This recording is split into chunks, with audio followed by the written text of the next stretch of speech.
The pop singer Lizzo twerks about self-love in front of a giant inflatable butt at the MTV Video Music Awards. We examine how the cult of self-love can actually lead to self-hatred. Then, future also-ran Beto O'Rourke gives the slave owner's answer on abortion at a campaign event at the College of Charleston. And a man leaves his wife for freshman congressman and Socialist Squad member Ilhan Omar. When pressed for comment, Representative Omar brushed off the allegations, stating, "Oh, please, he's like a brother to me." All that and more. I'm Michael Knowles, and this is The Michael Knowles Show.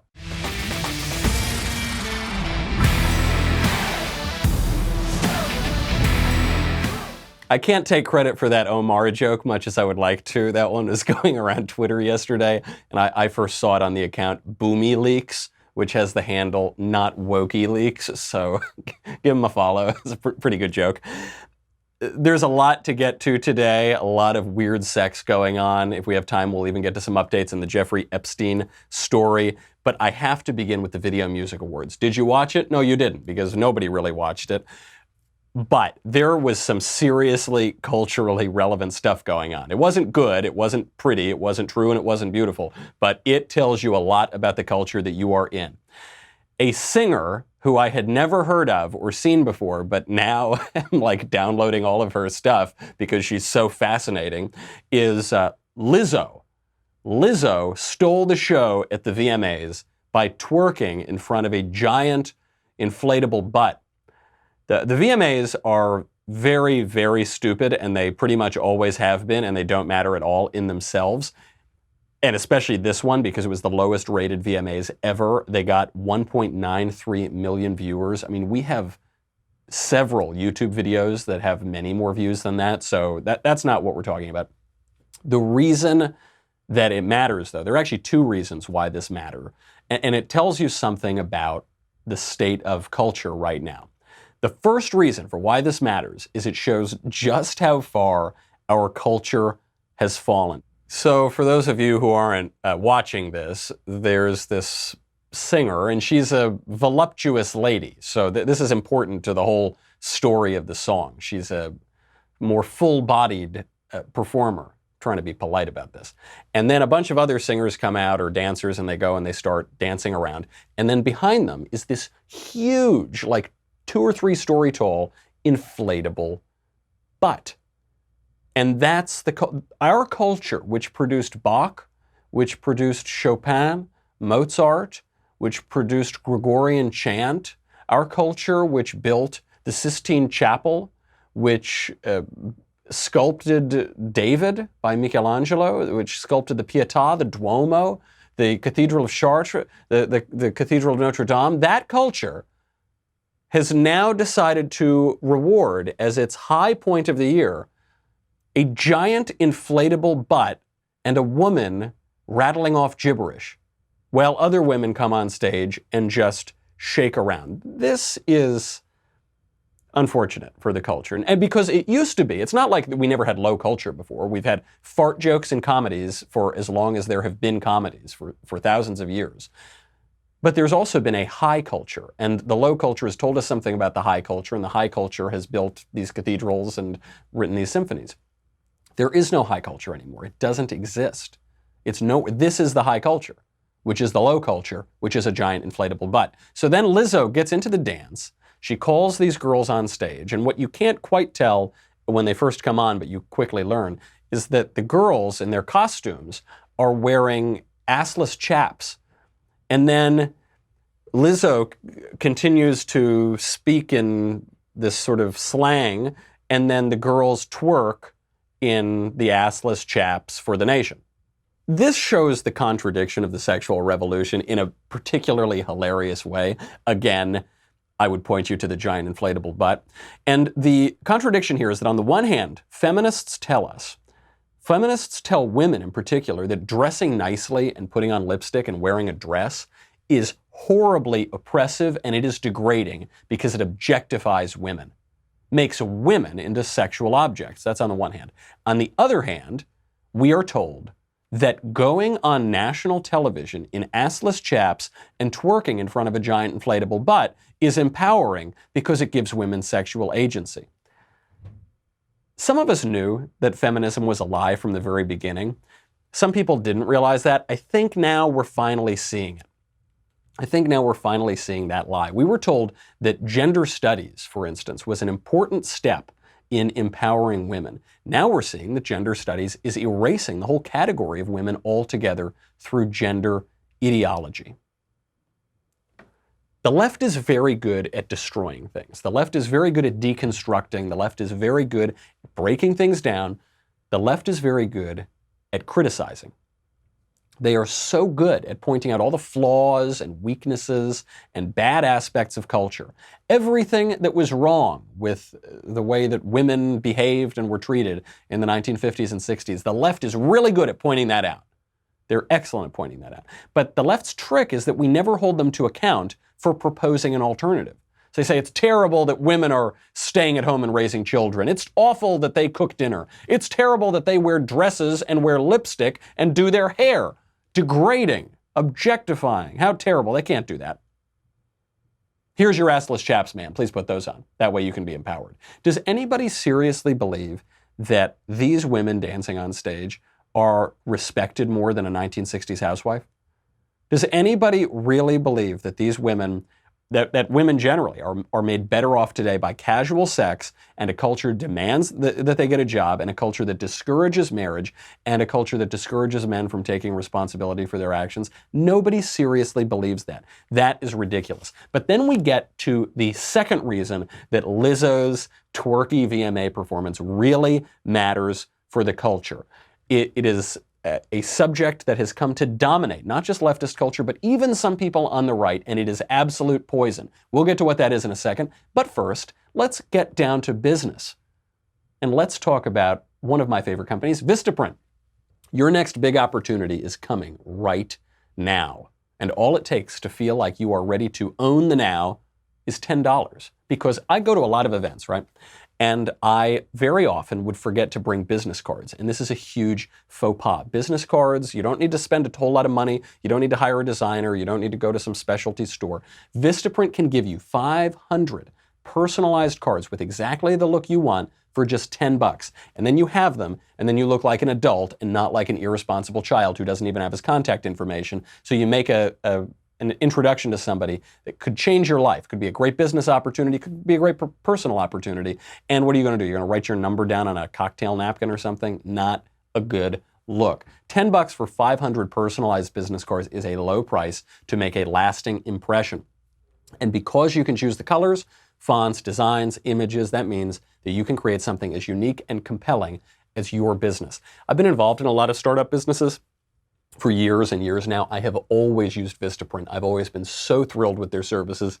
Going back to 2010, 2011, I've been using them consistently almost every year since then. They're just terrific. If you needed any more reasons to choose Vistaprint, you can feel good knowing that Vistaprint uses only carefully selected inks and responsibly sourced paper stocks. So you're getting top quality satisfaction, 100% guaranteed, or your money back. They will make it right. But you won't need to get your money back because they do a great job. Vistaprint wants you to own the now in any situation, so they're giving you 500 high-quality custom business cards starting at $9.99. Go to Vistaprint.com/Knowles, K-N-O-W-L-E-S. Vistaprint.com/Knowles. Get 500 custom business cards. Own the now. Valid offer only through September 8th. So go right now, Vistaprint.com/Knowles. So on the one hand, you see how the culture has just been totally destroyed and degraded. You go from Bach to Lizzo twerking. But the more urgent reason, I mean, look, we could complain about the culture decaying all day. The more urgent reason why this VMA performance matters is because Lizzo is singing about self-love. Self-love has totally taken over our culture. It is not just in music, it's not just in TV, it's the biggest trend in publishing. Self-help books are like the dominant category of books, and they have been for decades. And on the left and on the right and in the center and in people that are not political at all. It's all about self-help, self-love, self. It's certainly the biggest trend in social justice circles. If you read any left-wing website, you'll see that there are all of these pushes toward self-love. It's so hard to love yourself. Right before she walks up and gives this speech, she says, I got a bottle of tequila. And she drinks, I assume it's water, but she ostensibly drinks an entire bottle of tequila, which is loving herself. And then she gets up and talks about loving yourself. And maybe it was accidental, or maybe she's just a good artist and she understands the symmetry there. But that's what self-love is. Self-love is like drinking yourself into a stupor.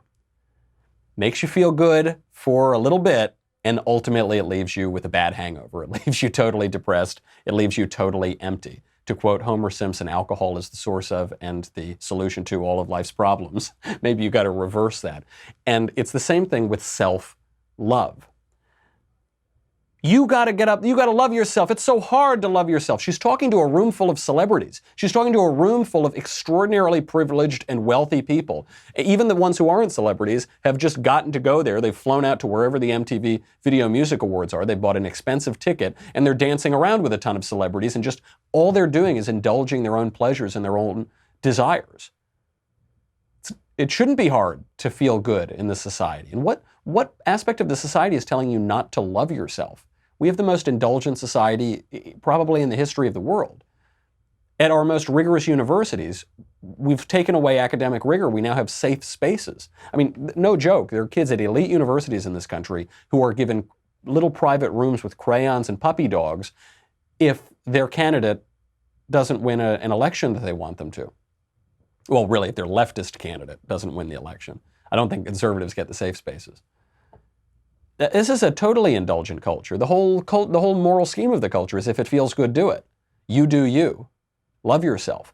And so this theme is absurd on its face, and I don't know if you've ever heard of Lizzo. I had not heard of Lizzo before, and so coming into this without any frame of reference, I think gives you a certain clarity, because you think, oh my gosh, what has been going on while I've been looking away from the Video Music Awards? How did we get to this place? And Lizzo makes her point. What is the premise of self-love? How did we get to this point? The premise of self-love is you deserve everything you want.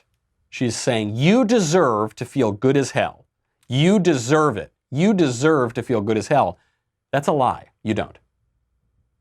Not only do you not deserve to feel good as hell, nobody feels good as hell all the time. People feel good as hell like some of the time.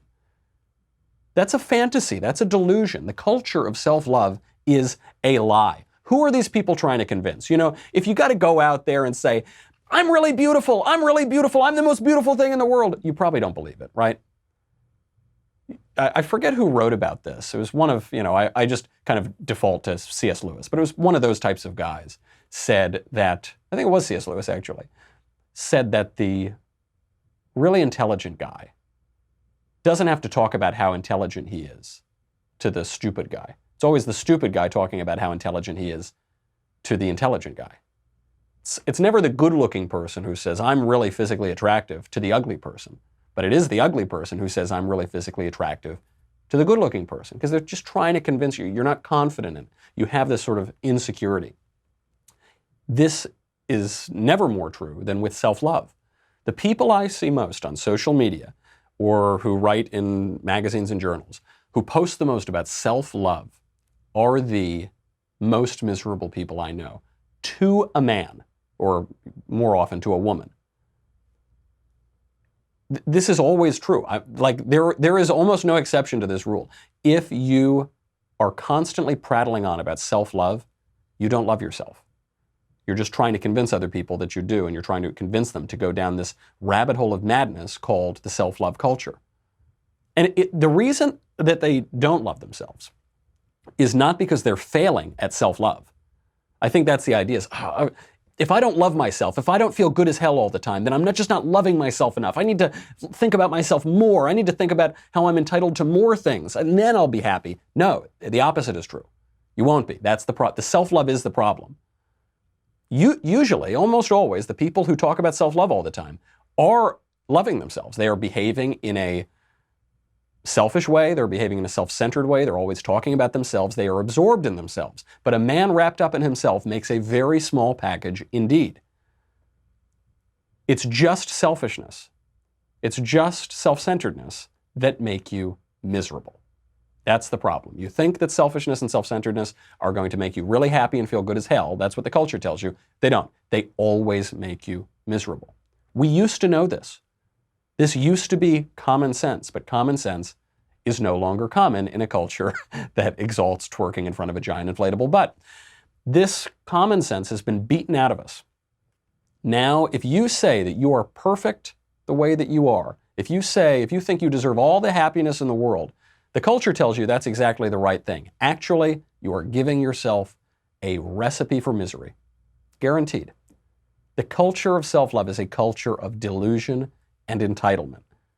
So what is the actual beginning of real love? Not self-love, but actual love. First of all, it's not self-centered. That love is on someone else.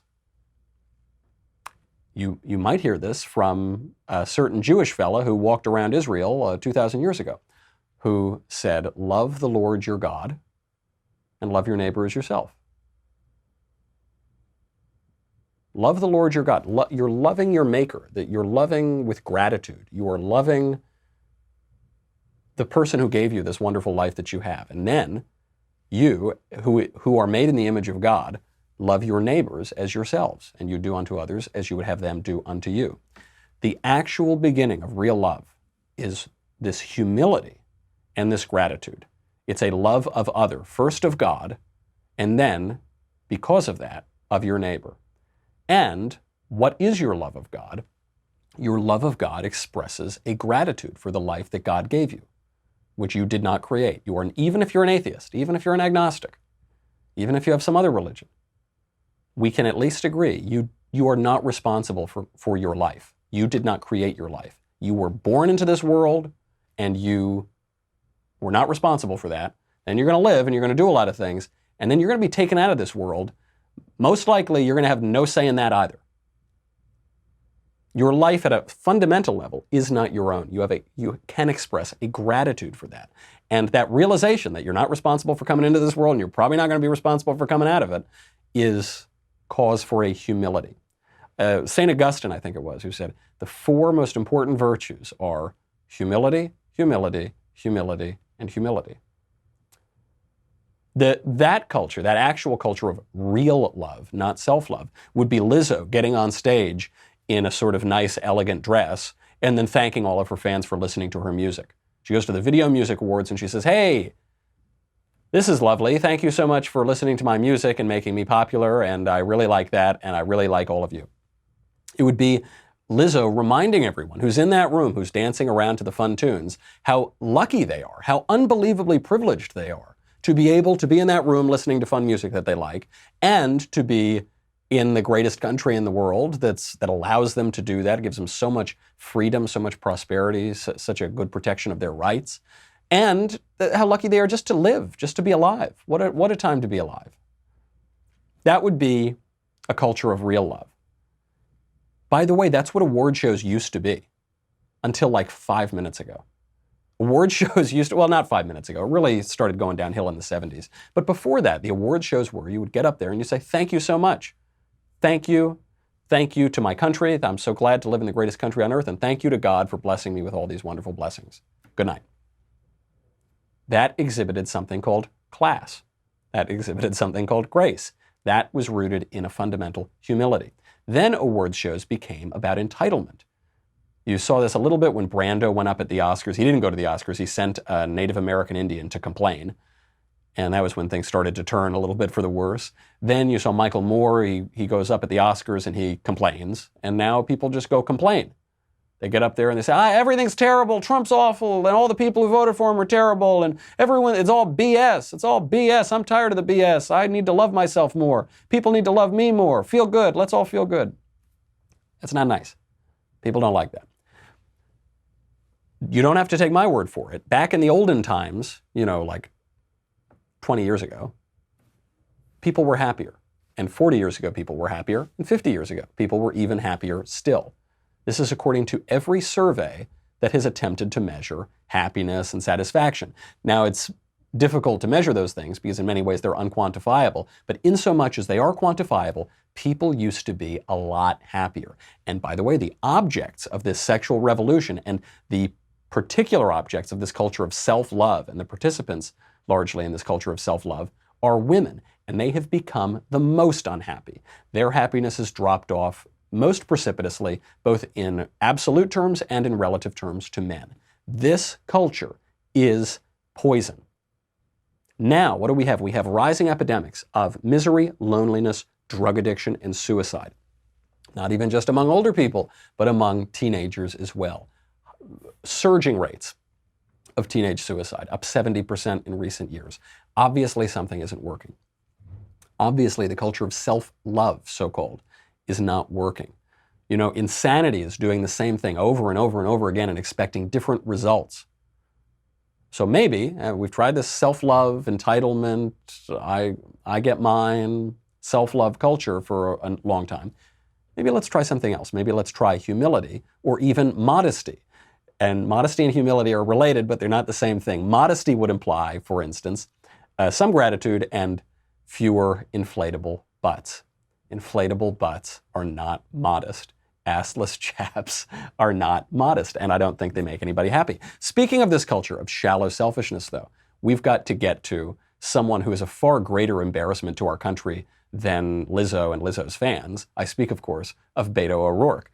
Beto O'Rourke taking the culture of selfishness and shallowness to the campaign trail. He was at a campaign stop at the College of Charleston because he still thinks he's running for president, even though he's polling at -7% or something like that. He still thinks he's running. He's still out there. He was asked a question about abortion. It was an amazing question. The guy said, I was born, I don't know, I think it was September 8th. Was, whatever year he was born. On September 7th, was I not a human being entitled to live? Should it be okay to murder me on September 7th, a day before I'm born? And Beto O'Rourke gives a gruesome answer, a grotesque answer, a cruel and enormous answer, but he gives the honest answer. I was born September 8th, 1989, and I want to know if you think on September 7th, 1989, my life had no value. Of course I don't think that, and of course I'm glad that you're here. But you Stop it right there. You heard that, but. That's the but that's going to negate everything he said. No, of course I don't think you should have been killed the day before you're born, and of course I'm happy you're here. But, and he's going to go on to negate everything that he just said, because I say this is an honest answer that he's about to give, because the logic of abortion is if it's okay to kill a person, if it's okay to kill a baby at, 2 weeks old, then it's okay to kill a baby at 4 weeks old, then it's okay to kill a baby at 40 weeks old. The logic of abortion is either you can't kill innocent humans ever, or you can kill them at some arbitrary line, and if the line is being drawn at birth, if it's all about pre-birth and post-birth, then of course you can kill the baby a day before he's born. And really, if you're following that to its logical conclusion, you can kill the baby after it's been born, as the Virginia governor, Ralph Northam, talked about. He said, yeah, if the baby's born, but the mother wanted to kill it, then we'll put it on the table, we'll make it comfortable, and then I'll ask the mother if the mother still wants to kill it. And if she does, then we'll kill it. I mean, that was the implication of what he was saying. So Beto O'Rourke says, no, of course you were a dignified human being the day before you were born. But referenced my answer in Ohio, and it remains the same. This is a decision that neither you, nor I, nor the United States government should be making. That's a decision for the woman to make. We want her to have... What does that even mean? So I oppose murder. I think murder is wrong, and we shouldn't murder people. Beto O'Rourke says, I agree. Yeah, sure, I get it. You don't want to be murdered. It would be bad for you to be murdered. But that's a decision for the murderer to make, not for you to make. Actually, even, let's take this argument further. The answer that he is giving is the slave owner's answer. Because if you try to talk about it as just a matter of law and laws about murder, it doesn't make any sense. Of course we have laws against murder. We have laws against littering. We have laws against killing the spotted eagle. Of course it's a matter for the government. That's what democratic politics is. That's what Republican politics is us deciding as a people what laws we want to make, what kind of country we want to live in. Then we elect people to pass those laws, and then we live under those laws. So of course that's a matter for the government. If the question of life and death is not a matter for the government, then what is? Littering? Okay, the government can handle littering, but on questions of actually protecting your life, the government has to stay out. Unless it's the life of the spotted eagle or the Delta smelt or any other person, except for the babies when it's convenient for us to say that we should kill them. That doesn't make any sense. The more coherent argument that he's talking about, and it's coincidental that he's giving this at the College of Charleston, is really about slavery. That's the argument. The argument he's making is, look, regardless of what you think about slavery, that's not a decision that the government can make. That's a decision for the slaveholders. Look, you might not support slavery, so you don't have to have any slaves. But the slave owners got slaves. You're going to tell him that he can just release his slaves? How dare you? How could you come and tell him to do that? The slave owner has his slaves, you don't have your slaves, that's fine. Agree to disagree. It's choice. He chooses to have slaves, you choose not to have slaves. And the obvious answer to that is, what about the slave's choice? Isn't the slave a person? What about the baby's choice? Isn't the baby a person? It's not a matter just for the mother to decide. The baby's a baby. It's unbelievable. He's not quite making an argument for states' rights. He's even going more radical than that. He's making an argument for slaveholder rights. He's making an argument for murderer rights. Doesn't make any sense. It's so utterly cowardly. It is so profoundly immoral. And I mean, Beto O'Rourke is not going to be remembered in history, but for the significant people who are making this argument, they are going to look so bad in future eras. If there is a future era of moral clarity, they're going to look just absolutely awful. They are defending pretty much the worst thing you can imagine, just killing innocent little babies. We'll get to where Beto even draws out further the slavery analogy, and then we will get to Ilhan Omar's sex scandal. I can't believe I'm saying that, but hey, we're in silly season, aren't we? We'll get to all of that and maybe some updates on Jeffrey Epstein if we have the time. But first, I've got to say goodbye to Facebook and YouTube. Daily Wire is turning 4 years old. So still old enough to abort, I think, in Virginia and in the state of New York, but getting around that age now where it's really pretty a significant thing. 4 years. Thank you to all of our fans. As a thank you, we are giving away 1 month of our premium monthly subscription to anyone who uses the code BIRTHDAY. It's so easy. Go over, use the code BIRTHDAY, you get a whole free month subscription. For all of August, as we celebrate this milestone, we've been giving away a free first month for new premium monthly subscribers. Just use the code BIRTHDAY. Time is quickly running out. There are only 3 days left to get in on this deal, so subscribe today. Come on and join the fun. Go to dailywire.com. We'll be right back with a lot more.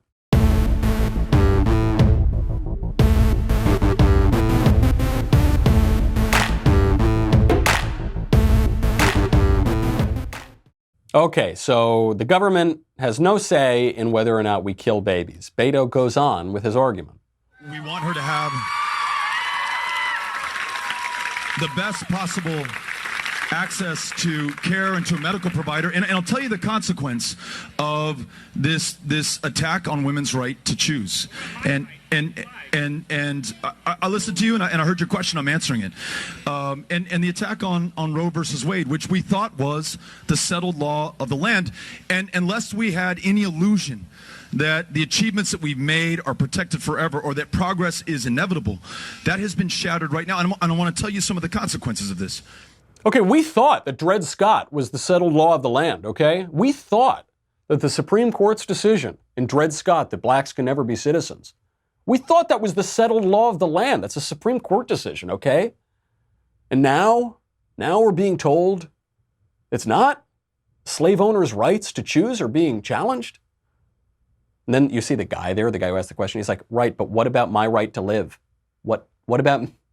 Guy, you're telling me you could kill me a day before I was born? Hey, I listened to your argument, okay? Now listen to my argument, okay? Dred Scott is the settled law of the land, okay? And slave owners have a right to choose. Now check out this sick move on my skateboard. Check this out. I can do it while I eat a French fry. So he starts the argument talking about women's health care. Now he'll get back to that. This is another minefield for him. But the argument, this is the settled law. We've had a lot of bad settled laws in this country. And we overturn them because they're horrific. They're enormous. They're not tolerable. He won't acknowledge that. Then he gets into an even worse decision for him right now, an even worse area of the argument, which is women's health care.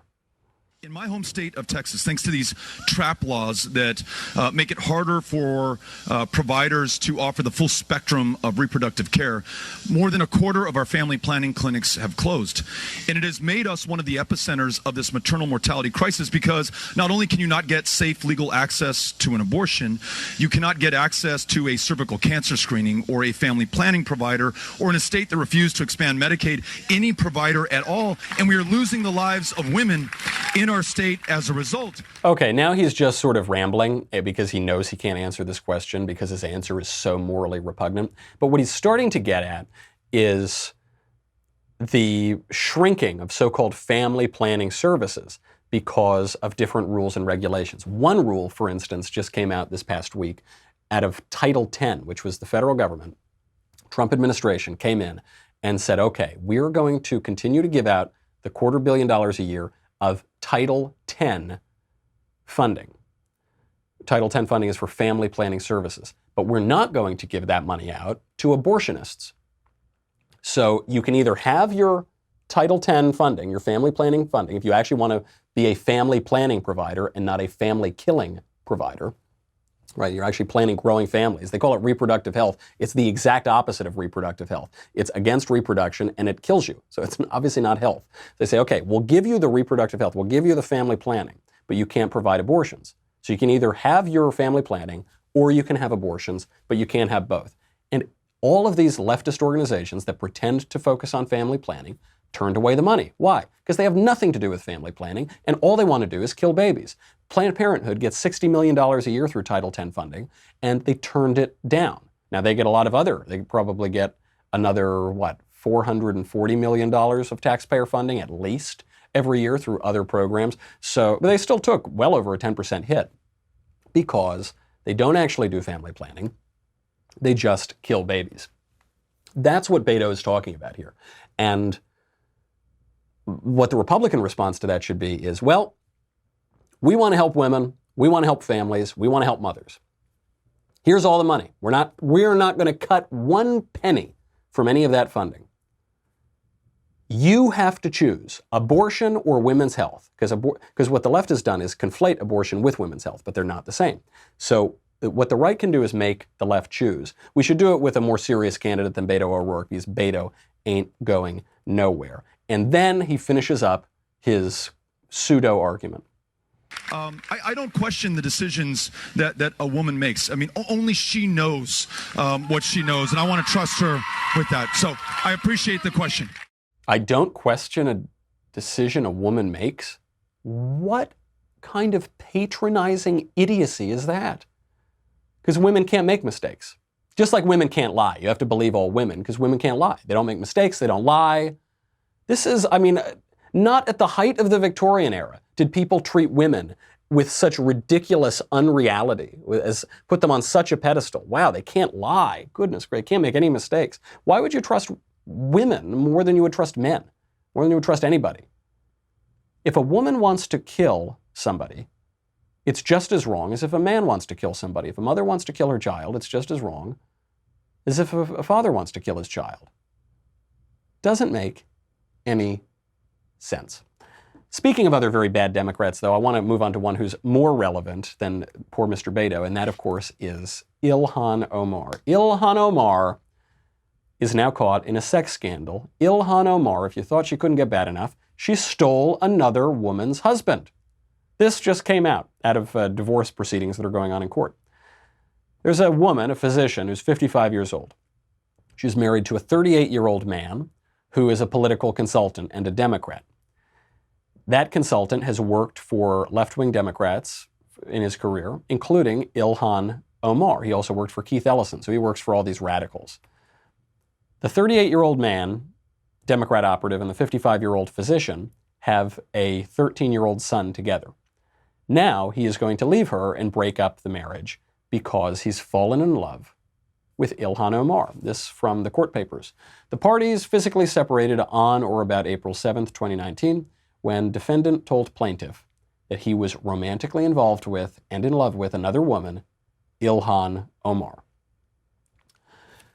It gets even more sordid because not only did the congresswoman, Ilhan Omar, steal the guy's, or the woman's husband, she also paid this guy, his name is Tim Minette, and his consulting firm, $230,000 through her campaign since 2018. So it's something like $1 out of every $3 she's spent, or something like that, has gone to this guy's campaign, or this guy's firm. The reason I bring this up, it's awful when a spouse leaves and a marriage breaks up. It's just awful. I know many people who have found themselves in that position. If I can offer any consolation, consider this. At least your spouse didn't leave you for Ilhan Omar. It's, every storm cloud has a silver lining. It's bad enough to say, honey, I am breaking up our marriage and I'm leaving you for someone else. But imagine if you heard, honey, I'm breaking up our marriage and I'm leaving you for the devil. Yes, the actual devil. I love the devil. I'm leaving you for someone who giggles when she says Al-Qaeda, someone who compares the United States military to terrorists.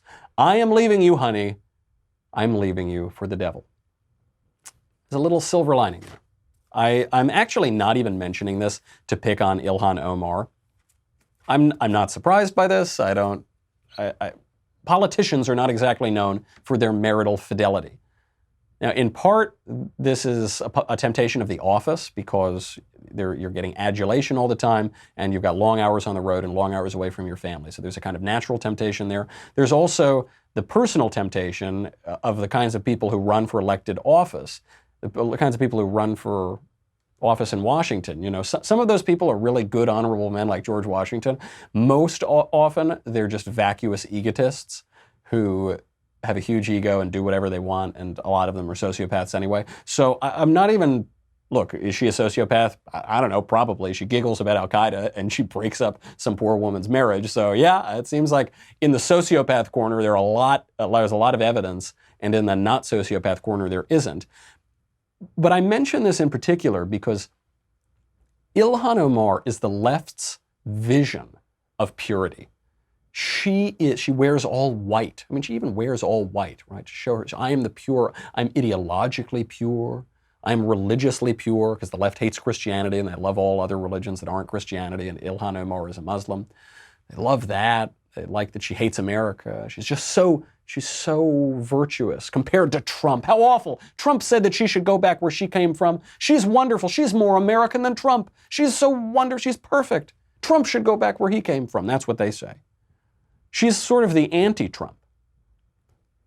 And now we find out that, forget even ideologically, because the right doesn't like what Ilhan Omar thinks, reasonable people don't like what Ilhan Omar thinks, and the left doesn't like what Donald Trump thinks. So just forget ideologically for a second. From a personal level, Ilhan Omar is just as debauched as Donald Trump. We've heard for years Trump is so terribly debauched on a personal level. He's been married 3 times. He's slept with his friends' wives, or say he's cheated on whatever. Ilhan Omar is at least as personally debauched as Donald Trump. And guess what? I suspect most of the people in Washington are pretty personally debauched. Because they're people, and it's a corrupt place, and they're often vacuous egotists, and they're getting a lot of adulation, they're away from their families. Just pointing it out for the left. Next time you throw stones, speaking of adultery, next time you throw stones, consider what you're doing. Consider what your side looks like. Before you pull the speck of dirt out of your neighbor's eye, your opponent's eye, maybe pull the plank out of your own. Got to get to a little bit of Epstein, because there's some serious Epstein stuff going on over here. Jeffrey Epstein is somehow still in the news. Washington Post is reporting that footage from the camera stationed outside of Epstein's cell during the time that he allegedly committed suicide is apparently unusable. Are you kidding me? To recap, this is what the people want us to believe. This is what the people investigating this whole situation want us to believe. The guy with the worst dirt on the most powerful people in the world just committed suicide. Well, maybe he did. He was under a lot of pressure and he was going to jail for a bad crime. Okay. Except he was taken off of suicide watch just 6 days after he allegedly tried to commit suicide in the first place. Taken off of suicide watch. Whoops, what a mistake. Then his cellmate was transferred out, who could have stopped it or even witnessed it. Then both of the guards who were supposed to be watching him on the night he committed suicide both just happened to fall asleep at exactly the same time, and they left him alone for hours and hours. Then an autopsy showed that he had a bone broken in his neck that is very rarely broken in hanging, even if you're hanging, dropping off a stool and actually cracking your neck, much less leaning forward on a bunk bed. It's much more common in strangulation, but okay, let's still call it suicide. Then there were no cameras pointed inside his cell, and now the camera pointed to the outside of his cell wasn't working. What does that even mean? What does it mean the footage was unusable? Does it mean that there was a tech glitch? Does it mean someone switched it off? Or does it mean someone put a sheet over it? I don't know. All of this as more evidence emerges from a 2005 raid on Epstein's compound, which found naked underage girls, photos of naked underage girls, and phone messages from very powerful people. Couple phone calls from Trump. Now, actually, the Trump ones are, at least he has an excuse, which is that at exactly this time, he alleges that he and Epstein had a falling out over a real estate deal. Whether or not the phone calls were about the real estate deal, I don't know, but at least he has this one excuse. Other guys don't even have one excuse. George Mitchell, Democrat senator, phone calls from him, phone calls from Harvey Weinstein, and lots of messages from underage women asking if they could come over and give him massages. It would be literally impossible to arrest and question all the powerful guys associated with Epstein. You got 2 presidents, you got a prince, you got senators, you got foreign dignitaries, a lot of powerful people. What about Ghislaine Maxwell? Why has Ghislaine Maxwell not been arrested, the madam who was procuring girls and allegedly abusing them with Epstein? Why is she still walking around free? That doesn't make a lot of sense. So if the government wants to put conspiracy theories, quote unquote, to rest, that Epstein wasn't just accidentally permitted to kill himself and maybe something else was going on, they at least need to bring in Maxwell. If nothing further comes from this case, then the story that he was simply accidentally permitted to commit suicide is just not credible. One quick story I got to get to before we go. You remember a few months ago, the College Board announced an adversity score for test takers. So you're going to take the test and then you were going to be scored on your adversity. There was outrage because that was ridiculous. So yesterday they announced they're dropping the adversity score. That's great. Conservatives rejoice, except the College Board is lying. They did scrap the adversity score, but they launched a new version called the Landscape Program, which is the exact same thing as the adversity score. The adversity score was 1 score on a student's suffering. The Landscape Program gives you 6 scores about the neighborhood you grew up in and the high school you went to, median family income in that neighborhood, all that sort of stuff. This is a terrible idea, and it's very dishonest. They're saying they got rid of it, and they didn't. Now, instead of 1 adversity score, you get 6. The problem isn't the number of adversity scores. The problem is the concept of adversity scores in the first place. There is no such thing. You cannot quantify suffering. You can't do it. I know poor kids who grew up in bad neighborhoods, and they had a much better upbringing than rich kids who grew up in rich neighborhoods. I know kids who grew up in great, loving homes in poor neighborhoods, and I know kids who grew up in really, really rich homes where the father beat the mother regularly, in good neighborhoods. You can't quantify suffering.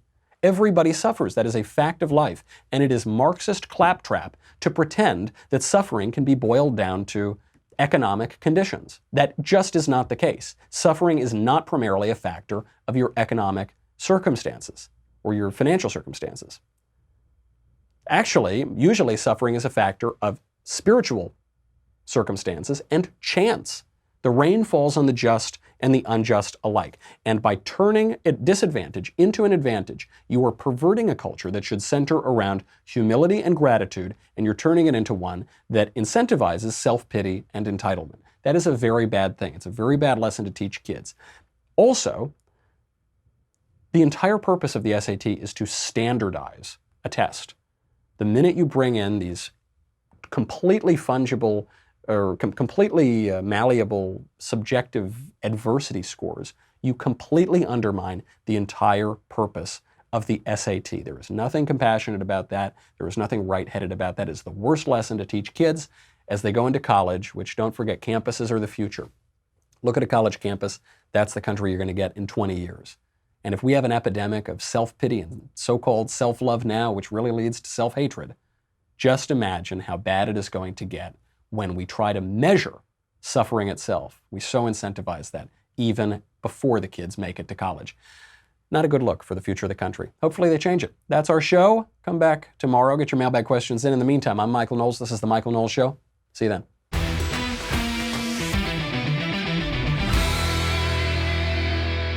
The Michael Knowles Show is produced by Rebecca Dobkowitz, director Mike Joyner, executive producer Jeremy Boring. Our senior producer is Jonathan Hay, supervising producer Mathis Glover, technical producer Austin Stevens, editor Danny D'Amico. Our audio mixer is Mike Coromina. Hair and makeup by Jesua Olvera. Production assistant Nick Sheehan. The Michael Knowles Show is a Daily Wire production. Copyright Daily Wire 2019. On the Matt Walsh Show, we're not just discussing politics. We're talking culture, faith, family, all of the things that are really important to you. So come join the conversation.